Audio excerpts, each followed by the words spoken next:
اعوذ باللہ من الشیطان الرجیم بسم اللہ الرحمن الرحیم انما المؤمنون اخوة فاصلحوا بین اخویکم واتقوا اللہ لعلکم ترحمون یا ایہا الذین آمنوا لا یسخر قوم من قوم عسى ان یکونوا خیرا منہم ولا نساء من نساء عسى ان یکن خیرا منہن ولا تلمزوا انفسکم ولا تنابزوا بالالقاب بئس الاسم الفسوق بعد الایمان ومن لم یتب فاولئک هم الظالمون صدق اللہ العلی العظیم وصدق رسولہ النبی الکریم۔ محترم بھائیو، 26واں پارہ سورہ حجرات 10 نمبر آیت ہے۔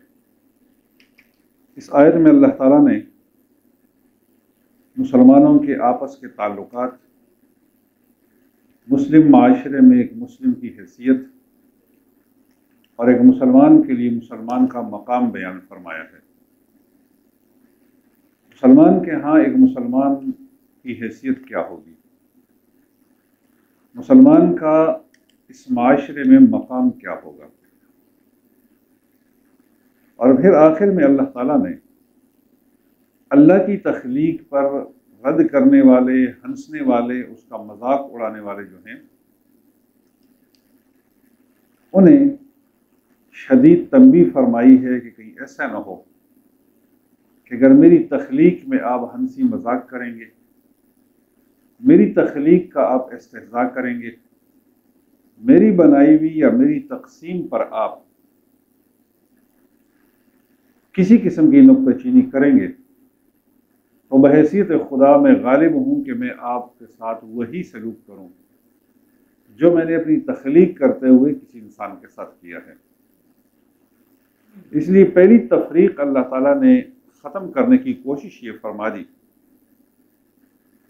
کہ اس دنیا میں جتنے مسلمان بستے ہیں وہ سارے انسان ہیں اور مسلمان ہیں۔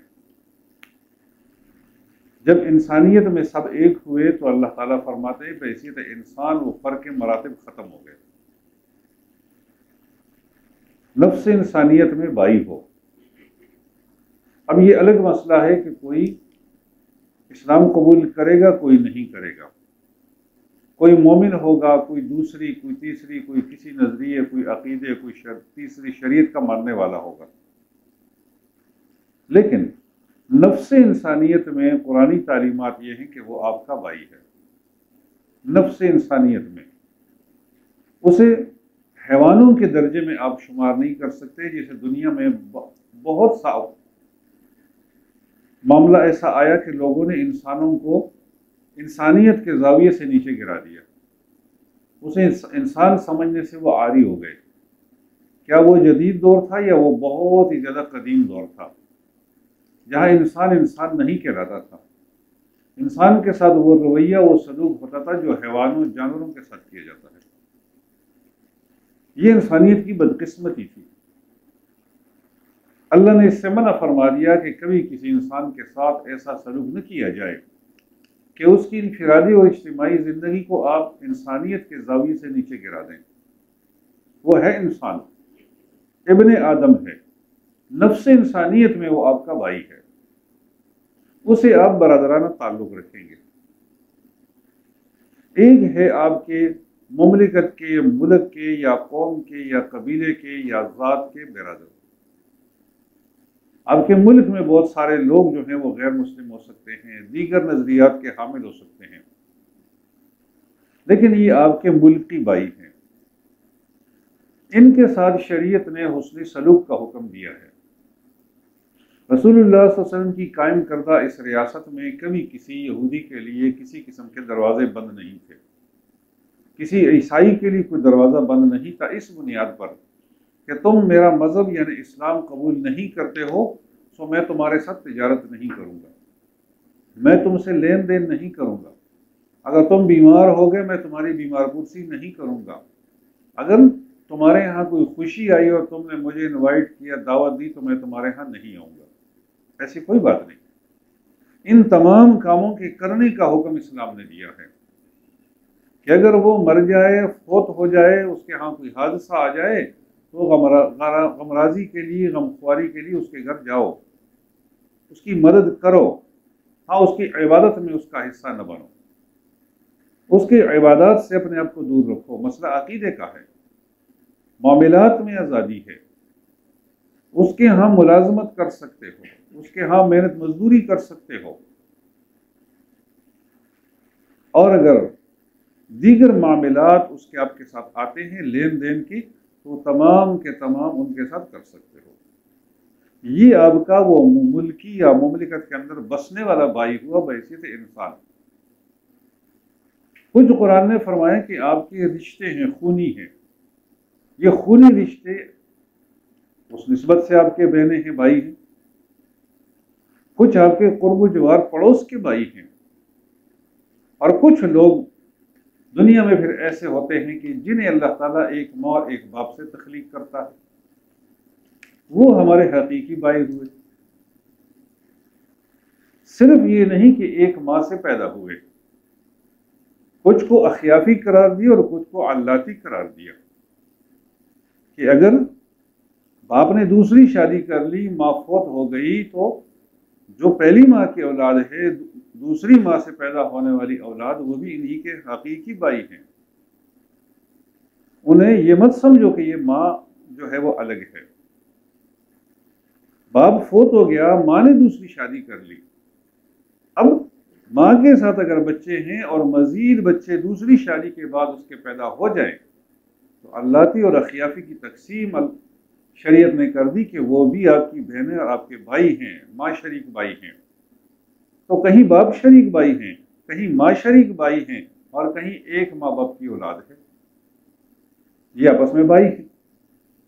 ان تمام رشتوں کو اللہ تعالیٰ نے اختصار سے گنوایا کہ اے مومنو انما المؤمنون اخوہ، یہ سارے مومن آپس میں بھائی بھائی ہیں، ایک برادرانہ ماحول ہے ان کا۔ پھر فرمایا کہ اگر اسی معاشرتی زندگی میں ان کے آپس میں کوئی تصادم آتا ہے، فکری اختلاف آتا ہے، کسی بھی معاملے پہ اختلاف پیدا ہو جاتا ہے، تو پھر سمجھانے کی کوشش قرآن نے یہ بیان فرمائی کہ اپنے ان بھائیوں کے اندر فاصلحوا بین اخویکم، اپنے ان بھائیوں کے مابین صلح کراؤ، اور اس کے بعد فرمایا واتقوا اللہ لعلکم ترحمون، یہ صلح کراتے ہوئے، ان کی ناراضگیاں دور کرتے ہوئے اللہ سے ڈرا کرو تاکہ تم پر رحم کیا جا سکے۔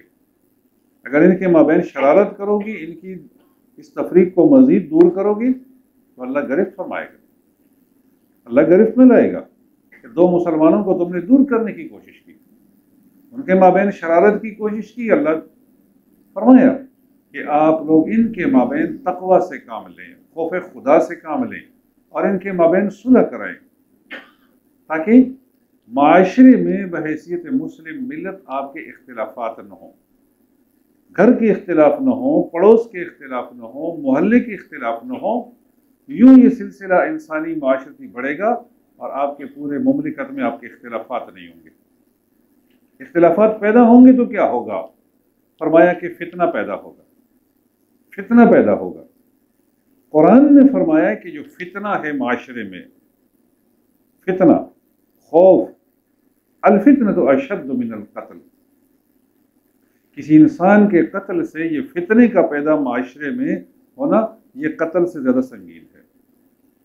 اس لیے کہ اگر کسی نے جارح بن کے کسی کو قتل کر دیا تو ایک انسان قاتل ہوا اور ایک مقتول ہوا، لیکن اگر اس پورے علاقے میں، محلے میں خوف پیدا ہو گیا، خوف ہے، ہر انسان کو ڈر ہے اپنے مال کا، اپنے عزت کا، اپنے گھر کا، اپنی جان کا، تو پھر اس سے وہ فضا پیدا ہوگی کہ دودھ پیتے بچے بھی متاثر ہوں گے، بوڑھے بھی متاثر ہوں گے، زخمی بھی متاثر ہوں گے، بیمار بھی متاثر ہوں گے، کھانے سے، پینے سے، علاج سے، روزگار سے، معاش سے، سب چیزیں اب کی جائیں گی، فتنے پیدا ہوں گے۔ قرآن نے فرمایا کہ آپ کوشش کریں کہ فتنوں کو دور کرنے کی کوشش کریں، اور فتنے آگے جا کے پھر قتل و غارت اور انسانیت کے خاتمے کا ذریعہ بنتے ہیں۔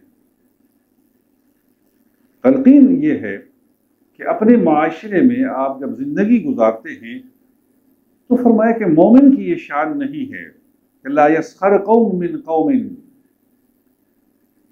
کچھ افراد دوسرے افراد کا مذاق اڑانے لگیں، رنگ کی بنیاد پہ، قد کاٹ کی بنیاد پہ، مالی حیثیت کی بنیاد پہ، کسی بھی صورت میں کوئی کسی قوم کا مذاق نہ اڑائے، کسی قوم کا، وہ مومن ہے یا نہیں ہے، وہ کوئی بھی ہے۔ شریعت ہمیں روک رہی ہے کہ اگر آپ کے پڑوس میں کوئی ہندو ہے، آپ اسے قد کی بنیاد پہ مذاق نہ بنائیں، آپ اسے رنگ کی بنیاد پہ مذاق نہ بنائیں، آپ اسے اس کے ہندو ہونے کی بنیاد پہ طنز کا نشانہ نہ بنائیں۔ تخلیق خدا کوئی معذور ہے، آنکھ نہیں ہے، ایک نابینا ہے، پاؤں نہیں ہے، ہاتھ نہیں ہے، کان نہیں ہے، کوئی اعضاء نہیں ہے، اللہ یہ سارے گنوا رہے ہیں کہ یہ میری تخلیق ہے، اور اس میں کسی انسان کے ساتھ جب آپ مذاق کریں گے، خدا کی اس تخلیق پر آپ طنز کر کے اس انسان کو احساس کمتری کا شکار بنائیں گے، یہ مومنہ نشان نہیں ہے۔ اس کی غربت کی وجہ سے اسے نشان بنائیں گے، اس کے کسی اخلاق کی وجہ سے اسے نشانہ بنائیں گے، تو فرمایا یہ مومنہ نشان نہیں ہے۔ نہ مومن کی شان ہے کہ وہ کسی پر طنز کرے، اس لیے کہ دوسروں کے طنز سے انسان احساس کمتری کا شکار ہوتا ہے، وہ آہستہ آہستہ معاشرے سے کٹنا شروع کرتا ہے، اور وہ کٹتا ہی چلا جاتا ہے، کٹتا ہی چلا جاتا ہے کہ ویسے ہی میں معذور ہوں، لوگوں کے پاس مسجد میں جاؤں گا، لوگوں کی شادی بیاہ میں جاؤں گا، کسی اجتماعی زندگی کا حصہ بنوں گا، لوگ مجھے لنگڑا کہیں گے، لوگ مجھے کانا سمجھیں گے، لوگ میرے رنگ پہ، لوگ میری آنکھ پہ طنز کریں گے، اس لیے مجھے جاننا ہی نہیں چاہیے انسانوں کے معاشرے میں انسانوں کی اجتماعیت۔ اللہ نے فرمایا یہ نہ مومن مرد کی شان ہے اور یہ نہ مومن خاتون کی شان ہے۔ وَلَا تَلْمِزُوا، اور فرمایا وَلَا تَلْمِزُوا أَنفُسَكُمْ وَلَا تَنَابَزُوا بِالْأَلْقَابِ، کبھی بھی معاشرے میں دوسرا گناہ یہ نہ کرنا کہ ایمان لانے کے بعد کسی کے غلط نام رکھنے لگو، نام بگاڑنا شروع کر دو۔ ہمارے معاشرے میں نام بگاڑنا یہ عام روایت ہے، آپ دیکھ لیجئے، ہر انسان کے لیے جو بھی منہ میں آیا وہ ہم نے اس کا نام رکھ دیا، وہ کسی حیوان پر رکھا، وہ کسی درندے پر رکھا، وہ کسی پرندے پر رکھا، وہ جس پہ مرضی رکھ دیا، وہ کسی چور کا نام رکھ لیا، وہ کسی قاتل کا نام رکھ دیا، وہ کسی ڈاکو کا نام رکھ دیا، ہم اس کا نام رکھ لیتے ہیں معاشرے میں۔ اللہ نے فرمایا کہ یہ جو آپ نام رکھواتے ہیں، کنیتیں لگاتے ہیں، اس سے باز رہیں۔ ایمان لانے کے بعد یہ بالالقاب، یہ لقب جو آپ کسی کو دیتے ہیں نا، یہ ایمان لانے کے بعد بہت ہی بدترین گناہ ہے کہ آپ صاحب ایمان بھی ہیں اور ایک انسان کو غلط قسم کے لقب سے آپ پکار رہے ہیں۔ فرمایا وَمَن لَّمْ يَتُبْ فَأُولَٰئِكَ هُمُ الظَّالِمُونَ، ان دو بڑے بڑے مرکزی گناہوں سے جو توبہ نہیں کرے گا، اس سے اپنے آپ کو نہیں بچائے گا، تو یہ بہت ہی ظالم انسان ہے، بہت ہی بڑا ظلم کر رہا ہے۔ اور جسے اللہ ظالم قرار دے دے، جسے اللہ ظالم قرار دے دے تو یقیناً وہ شخص ظالم ہے۔ محترم دوستو، یہاں جیسے ہم قرآن کی زبان میں، قرآن نے فرمایا کہ تم بائی بندی کے اس زاویے میں جڑے ہوئے ایک دوسرے کے ساتھ، اور انسان کو حکم یہ دیا کہ وہ اپنے آپ کو اجتماعیت کا حصہ رکھے، معاشرے سے کٹنے کی کوشش نہ کرے، اس معاشرے سے جڑا رہے۔ تو کہیں بیمار ہوگا تو اس کو علاج کی ضرورت پڑے گی، کہیں اس کو روزگار کی ضرورت پڑے گی، کہیں اس کو گھریلو زندگی میں، نجی زندگی میں بہت سارے کاموں کی ضرورت پڑے گی۔ اب اگر یہ انسانیت سے کٹ جائے تو اس کی زندگی کی یہ پہنے گا کہاں سے؟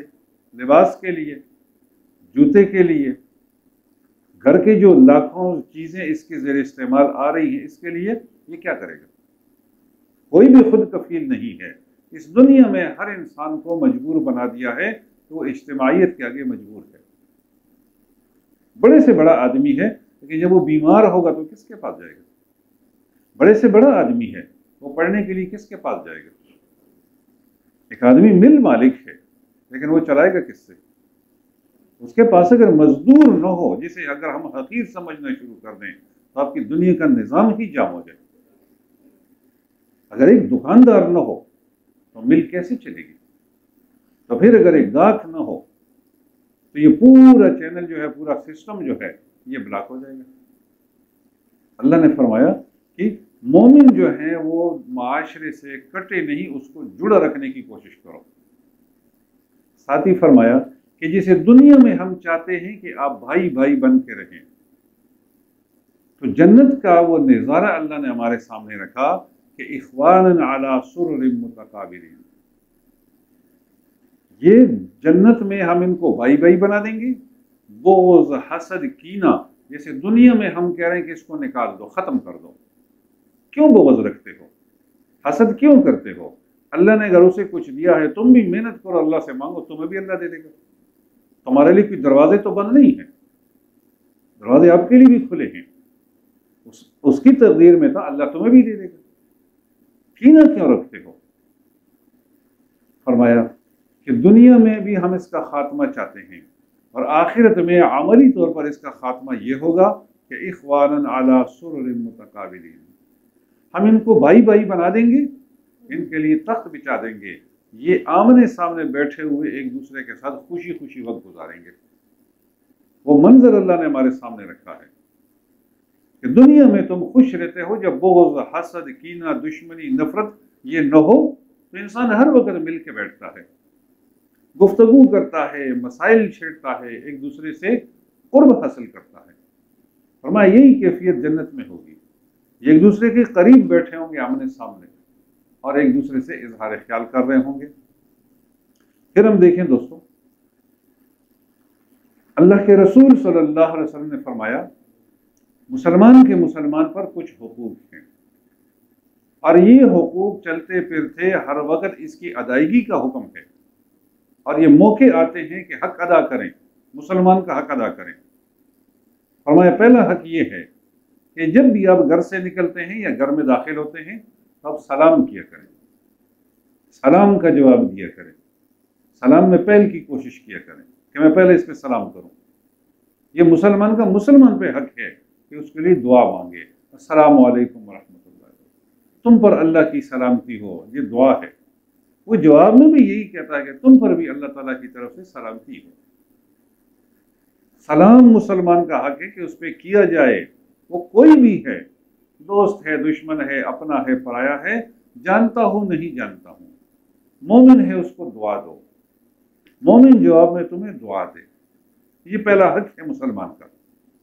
دوسری چیز اللہ کے رسول نے فرمائی کہ اگر آپ کے پڑوس میں ہیں، آپ کے عزیز ہیں، آپ کے دوست ہیں، جاننے والے ہیں، کوئی بھی مسلمان ہے، اس کے ہاں کوئی بھی خوشی آتی ہے اور وہ کسی موقع پہ آپ کو دعوت دیتا ہے، آپ کو اپنے ہاں دعوت دیتا ہے، ہم اس کے مسلمان ہونے کا یہ حق ہے کہ آپ اس کی دعوت قبول کریں اور اس کے پاس سے جا کے شرکت کریں، آپ کی حیثیت کتنی ہی بڑی کیوں نہیں ہے، اور وہ مد مقابل بھیک مانگنے والا ہی کیوں نہیں ہے، لیکن وہ اپنی استطاعت کے مطابق اپنی خوشی میں تمہیں شامل کر رہا ہے، اس کی خوشی میں شامل ہونا تمہارے لیے ضروری ہے، شامل ہو جاؤ اس کے ساتھ بیٹھو، وہ تمہیں جو حسب توفیق، حسب استطاعت کھلانا چاہتا ہے وہ کھا لیا کرو، نہیں تو معذرت کرو اگر بیمار ہو یا نہیں کھا سکتے ہو، لیکن شامل ضرور ہو، نہ ہو سکے بعد میں شامل ہو جاؤ۔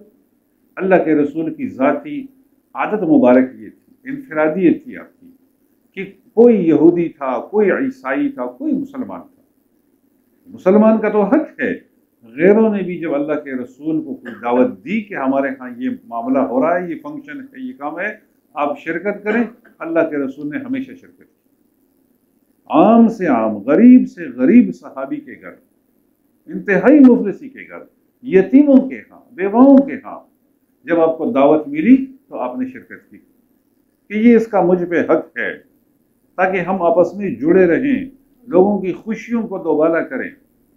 جب آپ شرکت نہیں کریں گے، میں نہیں کروں گا، کوئی بھی کسی دوسرے کی خوشی میں شرکت نہیں کرے گا تو خوشی رہے گی کہاں؟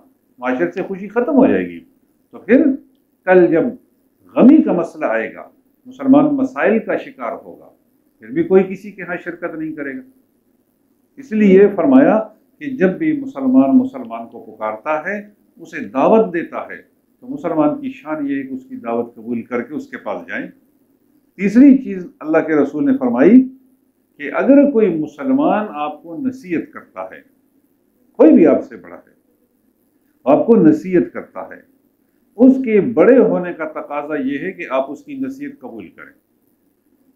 آپ چھوٹے ہیں اس سے، اور اگر وہ چھوٹا ہے لیکن وہ فکر اور سوچ کے اعتبار سے قابل ہے، اہلیت رکھتا ہے، آپ بڑے ہیں لیکن وہ کوئی نقصان دیکھ رہے کہ آپ کو یہ نقصان اس سے ہو کے رہے گا، تو آپ مسلمان کی چھوٹے اور بڑے دونوں کی نصیحت قبول کریں، نصیحت ضرور قبول کریں۔ جب معاشرے میں یہ رواج پائے گا کہ ہر انسان دوسرے انسان کو نصیحت ضرور کرے گا، تو معاشرے سے برائی خود ہی ختم ہوگی۔ ہر انسان اگر یہ کردار ادا کرنا شروع کر دے اور ہر انسان کو نصیحت کرے اس کے گناہ میں، اس کے خطا میں، اس کے فتنے میں، اس کے فساد میں یا اس کے نقصان میں، اسے نصیحت کی جائے کہ بھائی یہ کام آپ کر رہے ہیں، اس کے یہ اثرات ہوں گے، یہ مالی نقصان ہے، یہ جاری نقصان ہے، یہ معاشرتی نقصان ہے، آپ اس سے بچنے کی کوشش کریں۔ فرمائیں کہ مسلمان کو جب نصیحت کرتا ہے تو اسے قبول کی جائے، اور اس کے بعد فرمایا کہ جب اسے چھینک آئے وہ الحمدللہ کہے، دل کی دھڑکن یا رفتار میں کمی بیشی آ گئی تو آپ یرحمک اللہ کہیں کہ اللہ تجھ پہ رحم کرے، تیری زندگی سلامت رہے۔ اور آخری چیز بیان فرمائی کہ مسلمان کا مسلمان پر یہ حق ہے کہ وہ بیمار ہو جائے تو اس کی عیادت کرے، اور جب فوت ہو جائے تو جنازے میں جائے۔ اگر ہم لوگ اس آخری نقطے کو ہی اس پہ غور کریں اور فکر کریں کہ مسلمان کی عیادت کرے گا، جب بھی یہ مسجد میں دیکھے گا، محلے میں دیکھے گا، کسی بھی مقام پہ دیکھے گا کہ میرا فلانا پڑوسی کئی دن سے نظر نہیں آ رہا ہے، اگر معلوم ہوتا ہے کہ وہ بیمار ہے تو یہ فوراً اس کی عیادت کے لیے جائے، یہ اس کا حق ہے۔ اسے پھر اللہ کے رسول نے فرمایا کہ اس کے پاس تھوڑی دیر کے لیے بیٹھے، اسے صبر کی، حوصلے کی، استقامت کی نصیحت کرے، اور اگر کوئی خدمت ممکن ہو تو اس کی خدمت کرے، دوائی لانی ہے، کوئی دیگر کسی چیز کی اس کی ضرورت ہے تو اس کو پیشکش کرے۔ اور اگر فوت ہو جائے، مسجد میں اعلان ہو گیا کہ ابھی نماز جنازہ ادا کی جائے گی، تو مسلمان کا یہ حق ہے کہ اسے الوداع کرے، جنازہ پڑھ لے اس پہ۔ یہ مرنے والے کا زندہ پر حق ہے، اور زندے کا مردے پہ حق ہے کہ الوداعی تقریب میں تمہاری شرکت کروں گا۔ یہ 6 مسلمان پہ اللہ کے رسول نے حقوق بیان فرمائے۔ پھر دوستو اگر ہم دیکھیں کہ صرف یہاں تک ہی نہیں، اللہ کے رسول صلی اللہ علیہ وسلم کا اگر ہم حدیث کی روشنی میں ہم دیکھیں کہ مسلمان کی حیثیت مسلمان کے ہاں کیا ہے، مسلمان کتنا قابل احترام ہے آپ کے لیے، آپ کا پڑوسی، آپ کا رشتہ دار، آپ کا عزیز، آپ کی اولاد، آپ کی بیویاں، ماں باپ، یہ کتنے قابل احترام ہیں۔ فرمایا 3 مرتبہ فرمایا گیا کہ خوشخبری ہے، خوشخبری ہے، خوشخبری ہے۔ کن کے لیے جی؟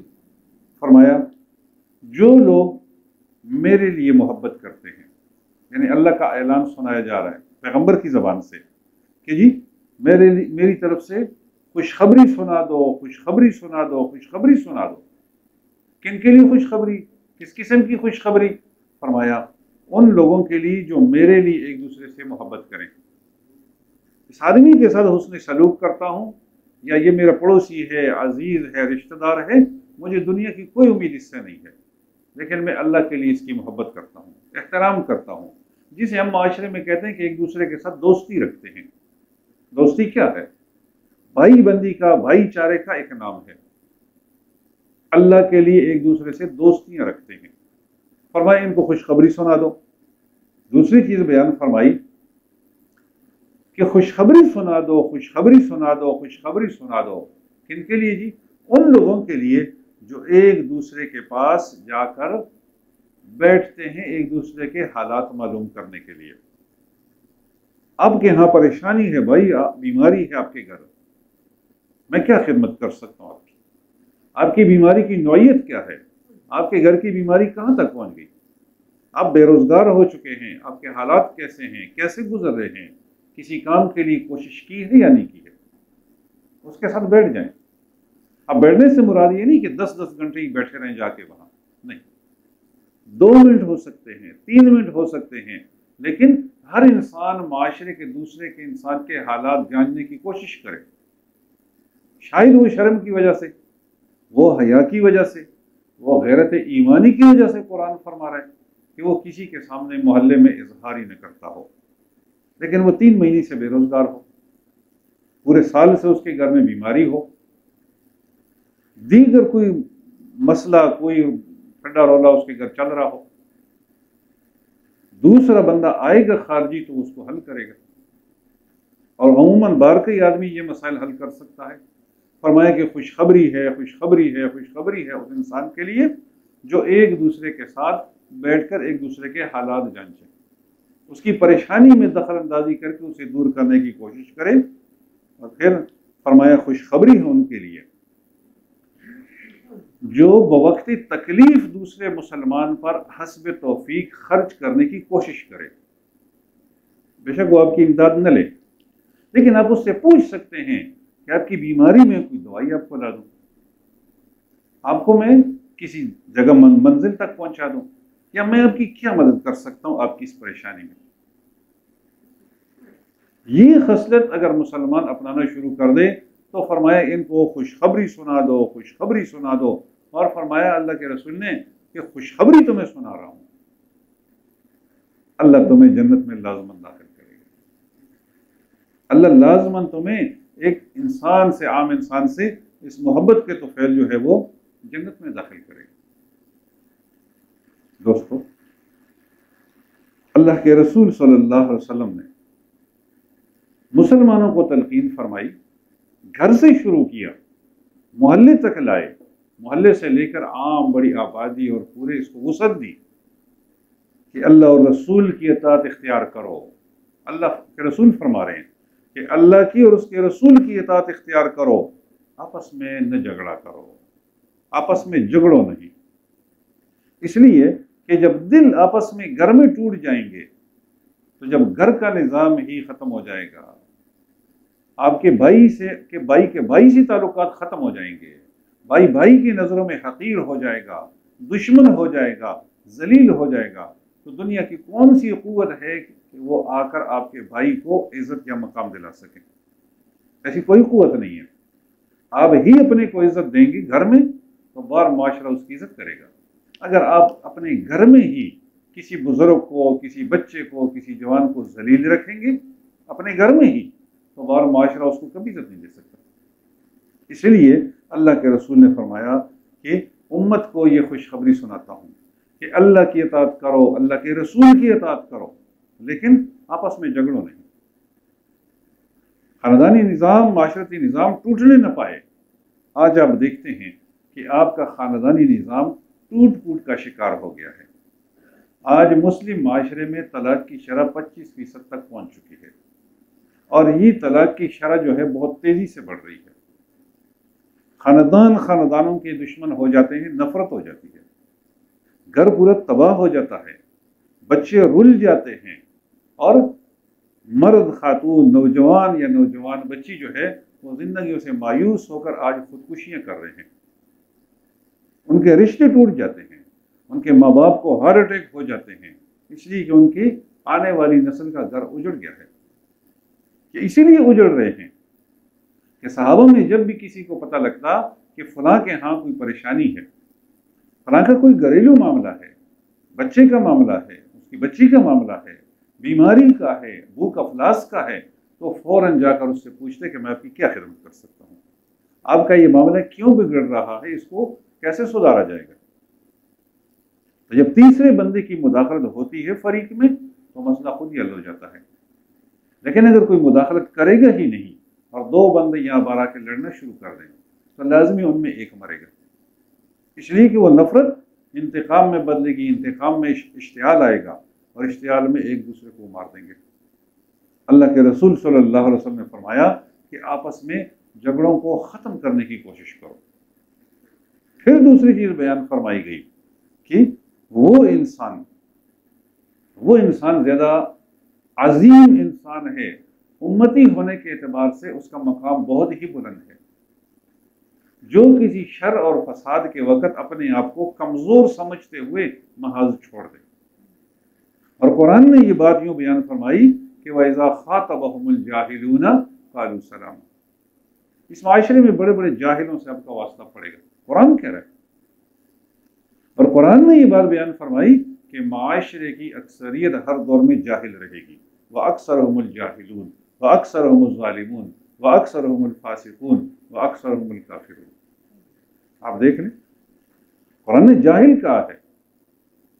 آپ کسی اسکول میں جا کے بات کریں، تعلیمی ادارہ ہے، وہاں سے آپ کو ایسا جواب ملے گا کہ آپ حیران ہو جائیں گے کہ میں کسی پڑھے لکھے آدمی سے بات کر رہا ہوں۔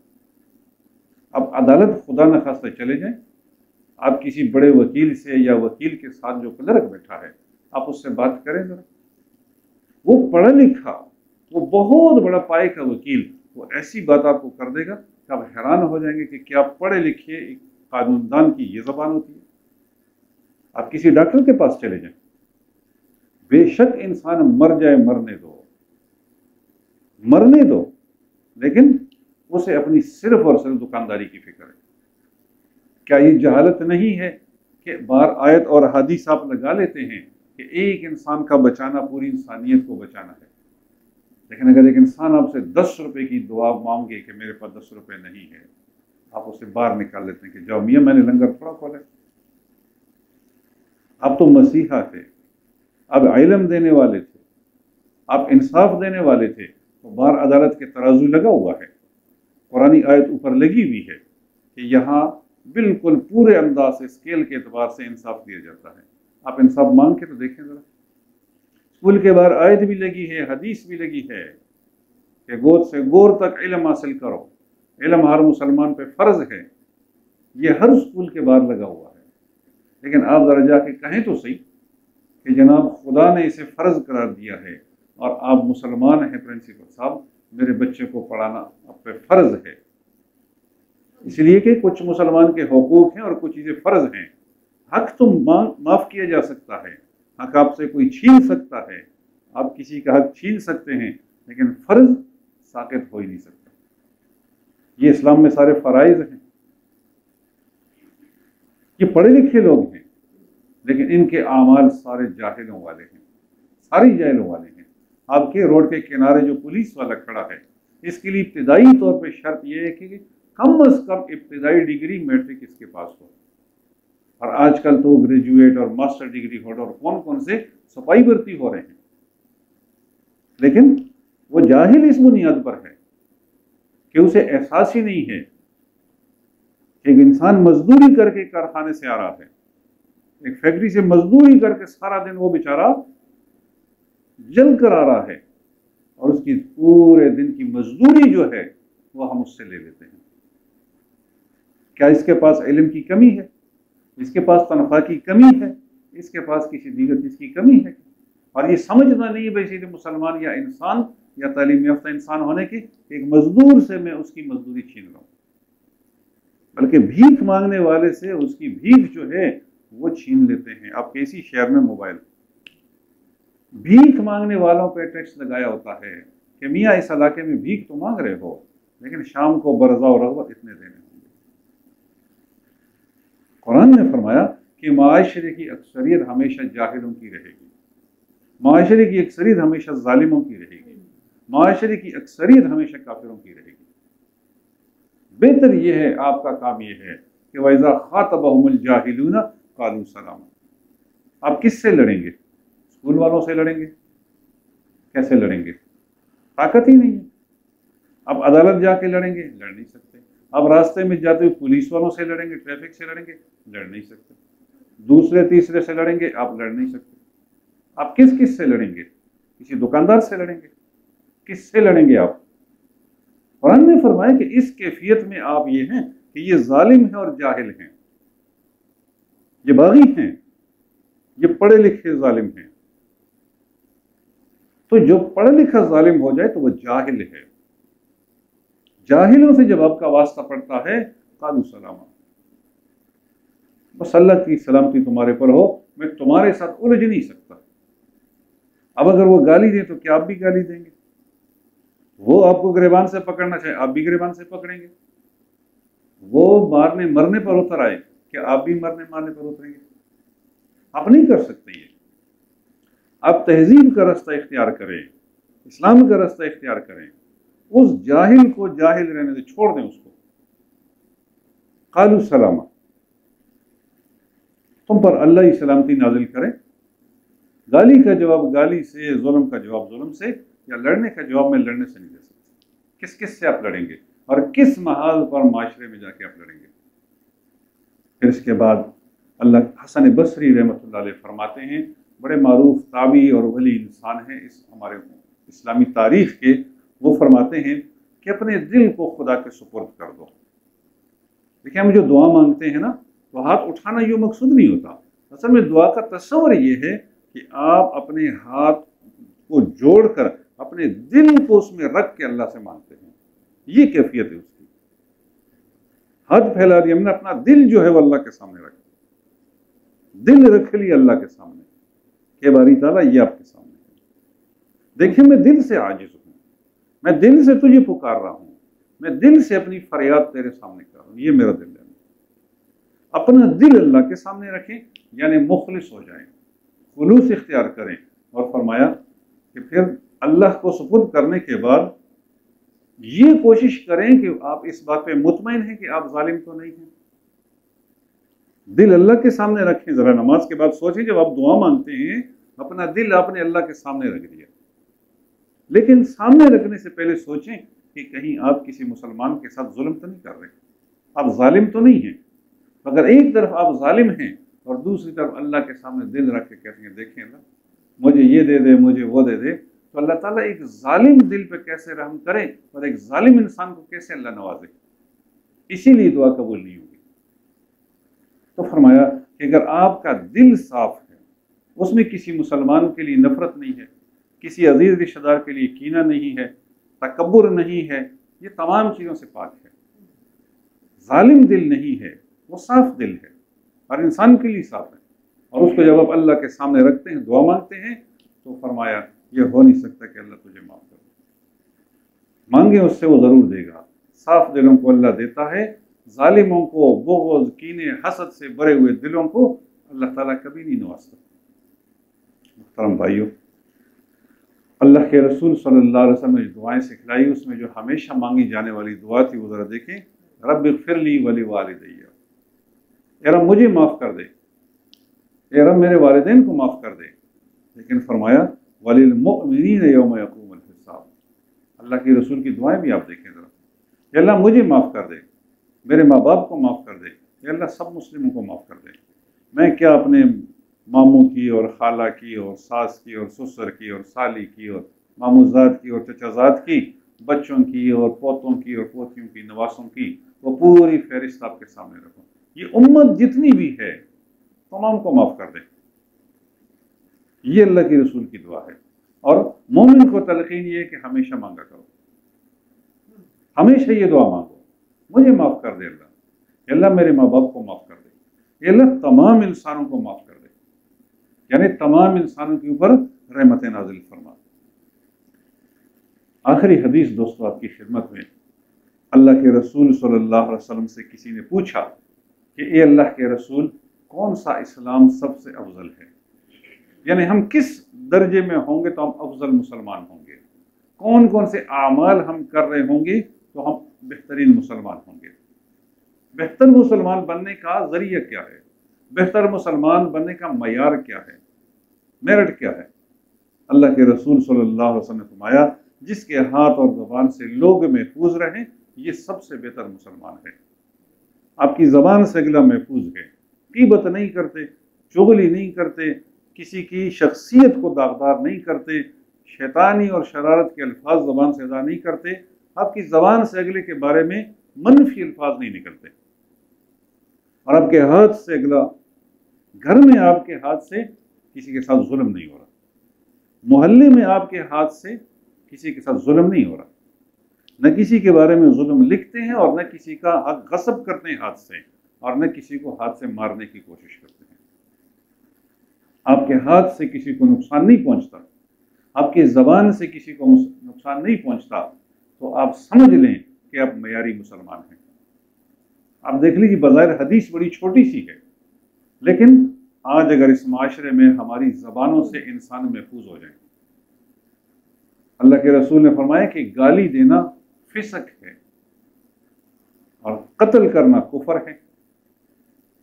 کسی سٹیج پہ جا کے دونوں ایک ہو جاتے ہیں، اس لیے کہ گالی بظاہر ہم ایک لفظ مراد لیتے ہیں، لیکن گالی کسی کی ماں بہن بیٹی پر تہمت اور الزام لگانے کا نام ہے، الزام لگانے کا نام ہے۔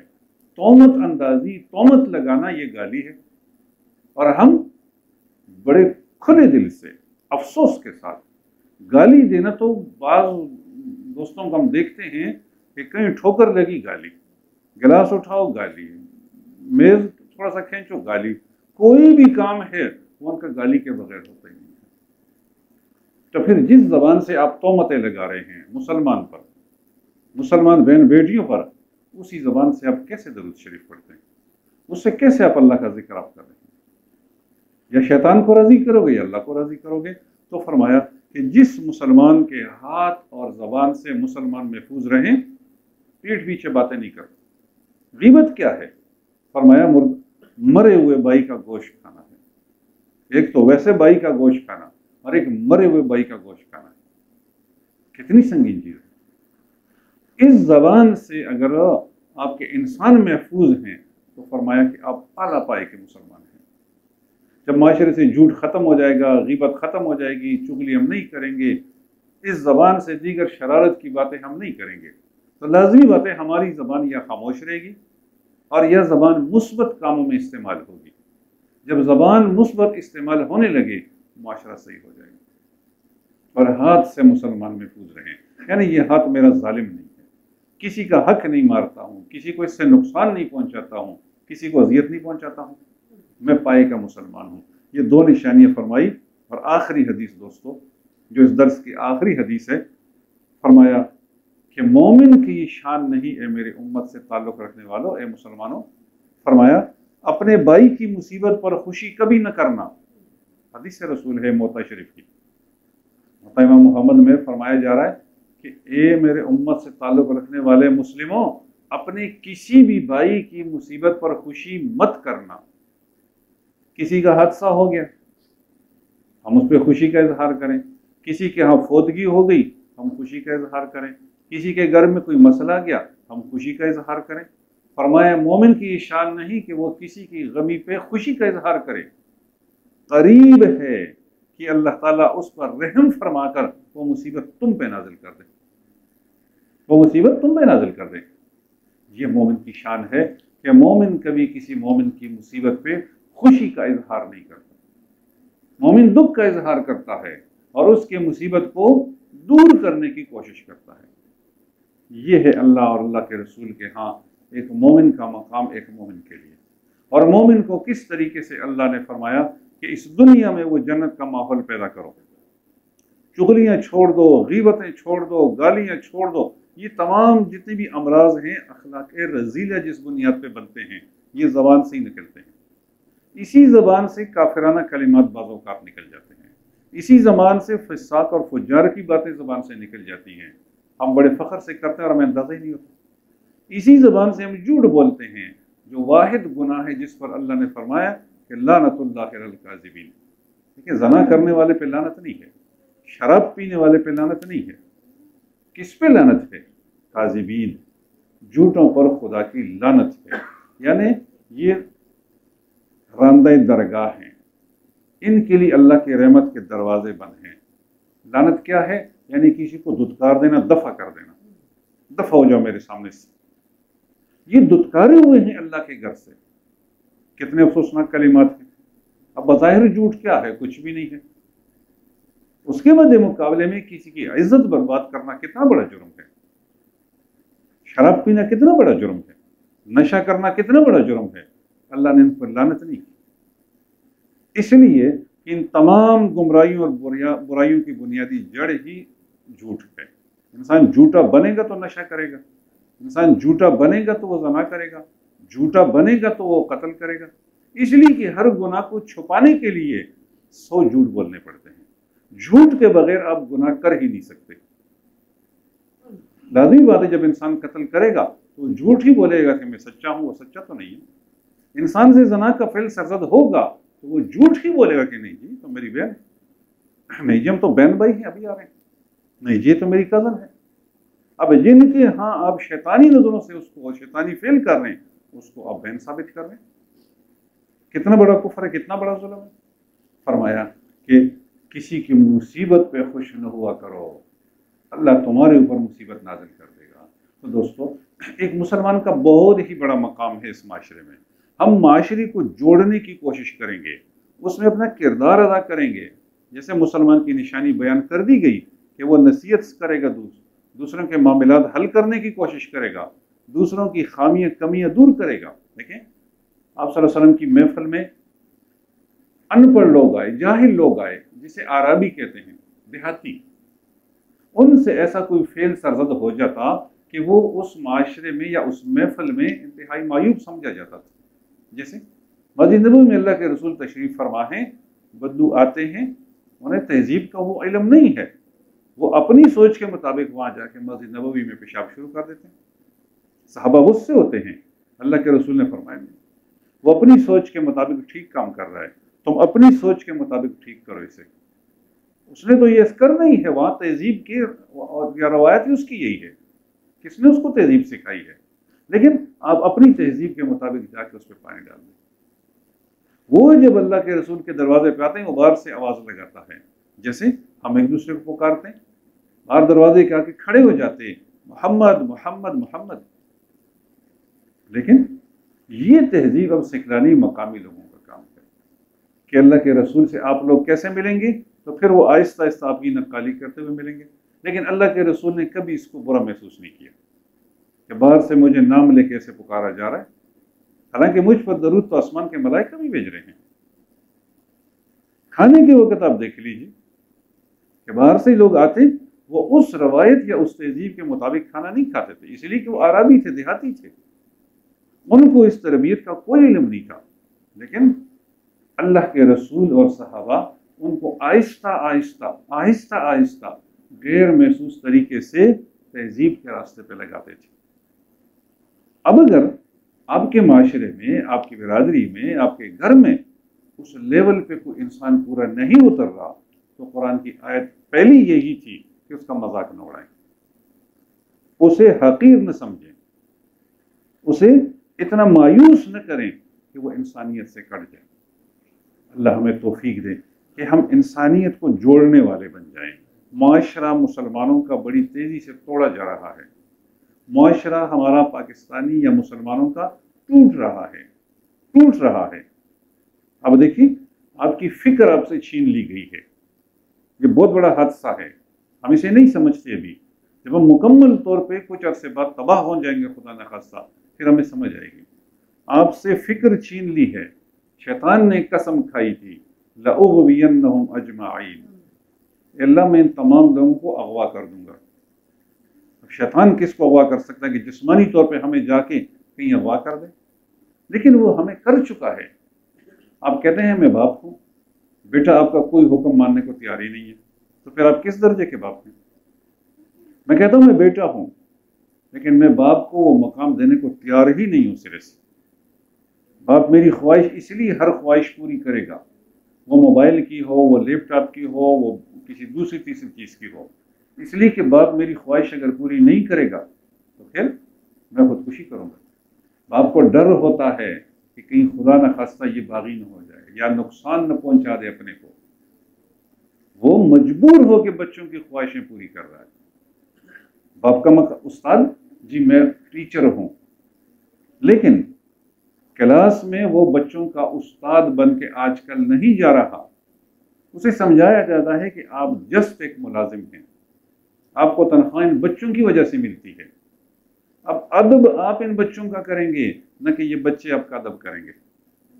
وہ بھول جائیں کہ آپ استاد ہیں، آپ نے ان کو ڈانٹنا نہیں ہے، جھڑکنا نہیں ہے، اور ان کے لیے بڑے ادب کے الفاظ استعمال کرنے ہیں۔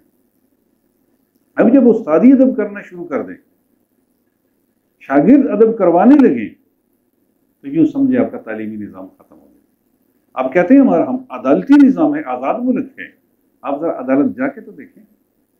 آپ کے ساتھ کوئی محلے میں چور آتا ہے، ڈاکو آتا ہے، آپ فریاد کرتے ہیں تو یہاں سامنے تھانہ ہے، آپ تھانے میں ذرا جا کے تو دیکھیں کہ جناب میرے ساتھ ظلم ہو رہا ہے، جناب میں لوٹنے جا رہا ہوں، جناب میری عزت تباہ ہو رہی ہے، ذرا پرچہ تو لکھوا کے تو دیکھیں ذرا۔ چور تو جائے گا ہی جائے گا، وہ تو ہے ہی قابل احترام، لیکن آپ کی وہ حالت ہو جائے گی کہ آپ کی نسلیں بھی دوبارہ انصاف کے حصول کے لیے تھانے، کچہری اور وکیل کے پاس نہیں جائیں گے۔ آپ کہتے ہیں میں مسلم ہوں، ناپ تول کے بارے میں آپ لکھتے ہیں کہ اندازتاً وزن اس کا یہ ہے، اپراکسیمیٹلی ویٹ، آپ لکھتے نہیں ہیں کہ یہ 10 کلو ہے۔ فکر آپ کی چھین لی گئی ہے۔ ہم مسلمان ہیں، تہذیب دیکھیں، روایات دیکھیں، کام دیکھیں، وہ سارے ہندو، یہودی، عیسائیوں والے ہیں، بچے ہیں ہمارے، لیکن ہمیں انہیں وہ بچوں کا مقام خوف کی وجہ سے دے رہے ہیں۔ آپ نیک انسان ہیں، شریف انسان ہیں، لیکن آپ کی شرافت آپ کے لیے وبال بن گئی ہے۔ آپ معاشرے میں شریف آج کل نہیں رہ سکتے، آپ شریف بن کے تو دکھائیں ذرا تھوڑی دیر کے لیے۔ یہ وہ فکر ہے جو شیطان نے قسم کھائی تھی کہ یہ کہلوائیں گے کہ ہم مسلمان ہیں، مسلمانوں کے کام نہیں کریں گے، یہ کہیں گے کہ ہم باپ ہیں، ان کے پاس باپ کی اتھارٹی نہیں ہوگی، یہ کہیں گے معاشرے میں خواتین کہ ہم مائیں ہیں، اللہ کے رسول نے فرمایا وقت آئے گا کہ ماں بیٹی کے سامنے مجبور ہوگی، ماں بیٹی کے سامنے مجبور ہوگی، اور اسے بیٹی کے ہاتھوں ایسے جھڑکا جائے گا جیسی ملازمہ مالکن کے ہاتھوں جھڑکی جاتی ہے، اللہ کے رسول نے فرمایا، اور یہ وقت آ رہا ہے۔ فرمایا ماں گھر میں ذلیل ہوگی بیٹی کے ہاتھوں، وہ نہیں مانے گی اس کو، اپنا کام کرے۔ باپ بیٹے کے ہاتھوں ذلیل ہوگا، استاد شاگرد کے ہاتھ ذلیل ہوگا، مظلوم قاضی کے ہاتھوں ذلیل ہوگا، اور گاہک و تاجر کے ہاتھ ذلیل ہوگا۔ یہ دور آ گیا ہے، اس لیے یہ معاشرہ ہے، ہم نے اپنی ذات سے، اپنے گھر سے ہی شروع کرنا ہے، جس کے ہم پہلے مکلف ہیں، اور پھر ہمارا معاشرہ ہے کہ ہم اچھی بات وتواصوا بالحق وتواصوا بالصبر، جہاں بھی آپ اچھی بات ہے ہر کسی کو کہہ دیے کرو، بھائی آپ کے اس کام سے یہ محلہ گندہ ہوگا، بھائی آپ کے اس عمل سے یا دوسرے بچے خراب ہوں گے، بس آپ نے اپنا حق ادا کر دیا۔ اتنا تو کہنے والے بنے، گھر میں کہنے والے بنے، دائیں بائیں آپ کے پڑوسی ہیں ان کے بچوں کو اتنا تو کہنے والے بن جائیں، اور اگر کبھی ہو سکے تو سنت ادا کریں، کبھی اب ٹافیاں زیادہ لے لیے کریں، تو دائیں بائیں پڑوسی کے بچوں کو 2 ٹافیاں بھی دے دیا کریں، اس لیے کہ انکل صرف جھڑکنے والے نہیں ہیں، دیکھیں وہ فلانے ماموں آ گئے، بلکہ ماموں آ گئے تو ان کی جیب میں کبھی کبھار ٹافی بھی ہوتی ہے، یہ بھی سنت رسول ہے کہ اللہ کے رسول کے پاس کوئی نہ کوئی کھانے کی چیز ہوتی ہے، جب بھی کوئی بچہ ایسے ملتا تو اللہ کے رسول سے اسے عنایت کر دیتے۔ دوستو، اللہ مجھے اور آپ کو اجتماعی طور پر توفیق نصیب فرمائے کہ ہم مسلم کو، معاشرے میں رہنے والے ہر انسان کو جوڑنے کی اپنے ساتھ وہ طریقہ اپنائیں، نہ کہ انسانوں کو توڑنے کی اور انسانوں کو اپنے سے دور کا رویہ اختیار کریں۔ اللہ مجھے اور آپ کو عمل کرنے کی توفیق نصیب فرمائے۔ جزاک اللہ۔